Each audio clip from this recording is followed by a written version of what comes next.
Max Verstappen contract clause discovered as Christian Horner addresses rumours linking him with Ferrari, whilst Oscar Piastri tops the first day of on-track action at the Spanish Grand Prix, featuring the new front wing regulations. From Racing News 365, my name is Nick Golding, and I'm delighted to be joined, as always, by lead editor Ian Parks with another very nice background. Ian, the first day of on-track action in Barcelona. The Porsches are roaring behind you, an amazing noise, as always. And we've got to start, of course, with what today was, the first day of on-track action, featuring these brand new front wing regulations, should I say. And what's fascinating is, like with any Grand Prix, we receive a document ahead of first practice involving and shows all the upgrades that all the teams have introduced, and of course being Barcelona and this new front wing rules. A lot of teams have introduced a new front wing, Ferrari being one of them, Red Bull another. Mercedes introduced theirs in Imola, but one team with no new front wing to be seen, McLaren. All conspiracy theorists have a field day. This is your time to shine, guys and girls. Yeah, the one thing you can read into that is that McLaren have been consistent all the way through, that everything's fine. Nothing really changes for them as far as they're concerned. They've got a wing that's good enough to go. So, yes, pretty much, as you say, we get this document that comes through. 6 of the 10 teams, if I remember right, pretty much announced that they had got significant front wing changes compliant with the new regulations that have come through for this weekend from this weekend. And I'll just briefly recap that in a second. However, for McLaren, nothing. Now, the suggestion is that, yes, it is a front wing change. It is primarily a structural front wing change to ensure it can comply with the new load regulation and the new flex regulations. So previously, when a load was applied to the car, that front wing could not flex more than 15 millimeters. It's a static load, not what you would see on a TV screen where the load is 3 times greater due to the stresses and strains applied by downforce, of course. So this is a static load. Now, the new regulation states that that front wing cannot flex more than 10 millimeters when that load is applied. When the load is applied to one side of the wing, it cannot comply more than 15 millimeters. Previously, that could not, it used to be 20 millimeters max. So, nothing new from McLaren. Now, the suggestion is that McLaren have built in to that front wing over a period of time the strength needed to comply with the regulations. Now, as you mentioned it, we saw Mercedes with a new front wing at Imola. Alpine was also a team that introduced a front wing in Imola on one car only, and for the Friday practice only. Now it's got that front wing, both cars for this weekend, quite naturally. As you say, McLaren, nothing. We're waiting to see what will occur over the rest of this weekend, but as I've said, as far as McLaren is concerned, nothing to see here, folks. Our front wing has always been good to go. We're happy with it. You can make up whatever you want to do after this. Let's see what the FIA makes of it when it eventually does its stress tests on that front wing.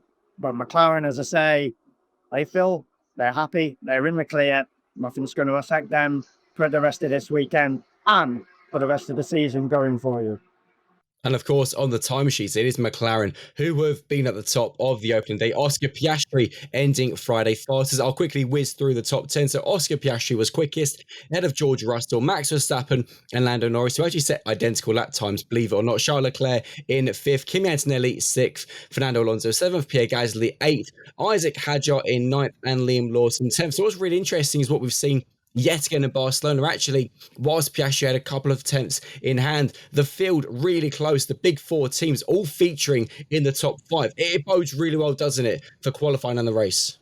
Yeah, I think the major discussion points, it out of practice today, was the strength of Max Verstappen's performance. Now, yes, we all know it's only Friday practice.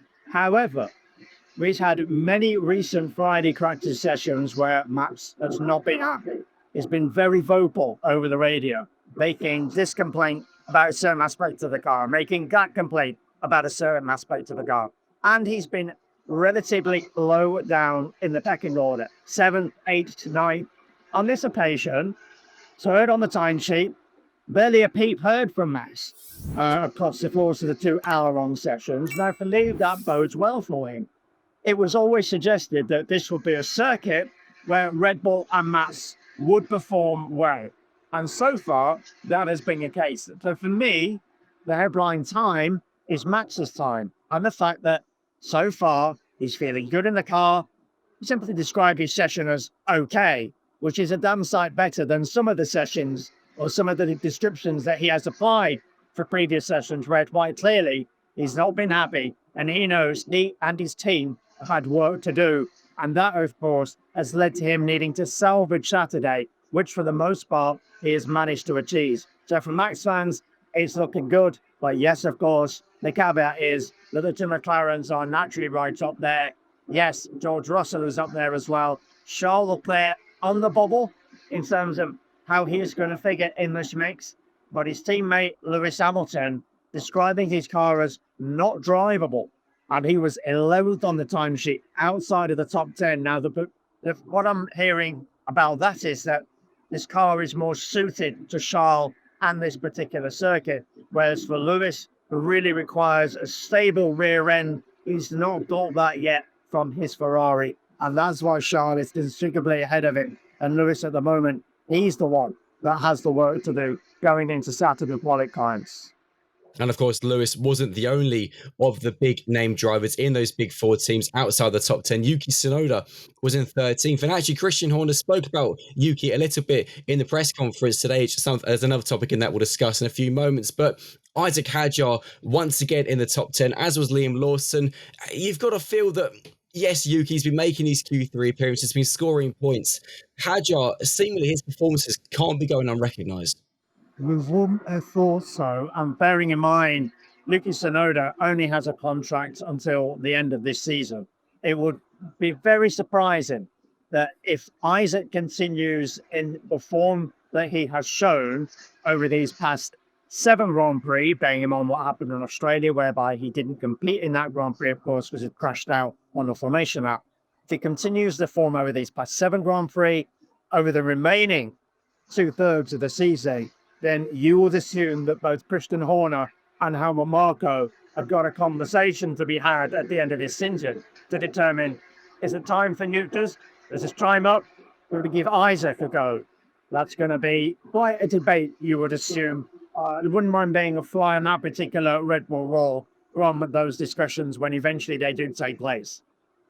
Before we carry on, just a very quick message to the fans over at Racing News 365. We are running a prize giveaway until the end of Sunday. If you'd like to win a scale model F1 helmet of your favorite driver, all you've got to do to be in the chance of winning is be subscribed to this channel. If you're already subscribed, then have no fear, you're already in the draw. So best of luck to all of you who have subscribed or are going to subscribe to be entered into that. Ian, on the topic of contracts, Max Verstappen, a clause in his has been discovered, of course, by Racing News 365 surrounding 2026. Nice segue, Nick. Yeah, appreciate that one. Yeah, there's always been this little rumor rumbling in the background that if by a certain point during this particular season, Max was outside a particular position in the driver's standings, then that might trigger a clause in his contract that would allow him to leave if he so desired.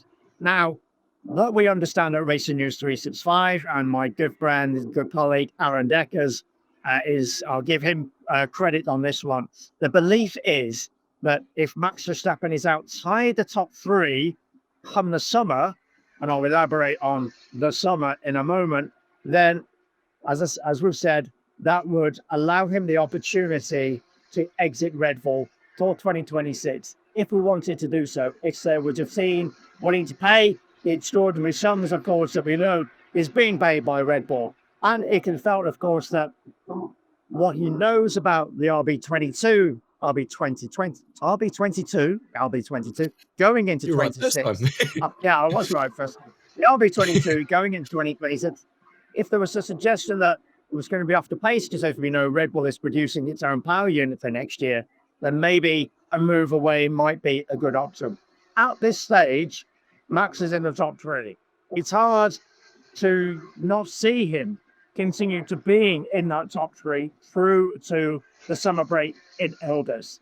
So at this stage, it is highly unlikely that clause will be triggered.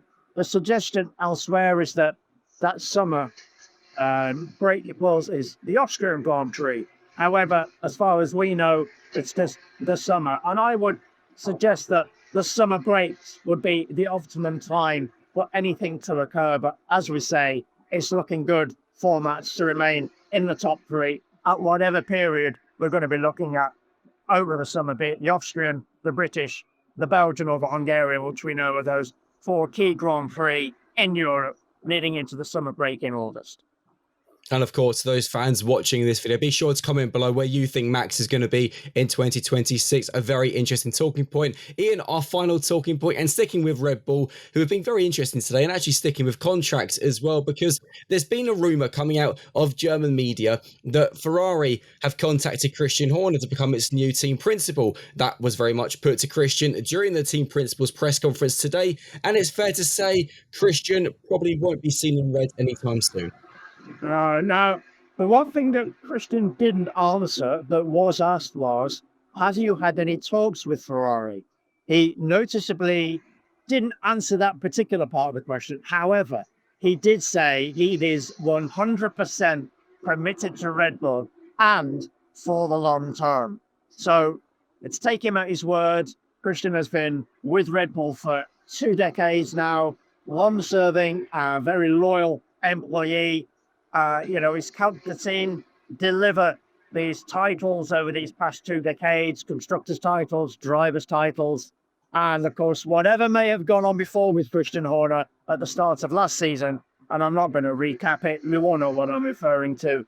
Nevertheless, he is remaining loyal to Red Bull as far as he is concerned, as far as he wanted by the Red Bull hierarchy, then he is there for the long term. Ian, amazing stuff as always. Go and enjoy the Porsches before their session ends. And of course, to those watching this video, please do smash that like button and subscribe to the channel. Not only if you enjoy our content, which I hope you do, but also, like I said, if you want to be in with a chance of winning a scale model F1 helmet of your favorite driver. Ian and I will be back after qualifying on Saturday. So let us know in the comments who you think is going to be on pole. See you later. As always, take care until then, folks.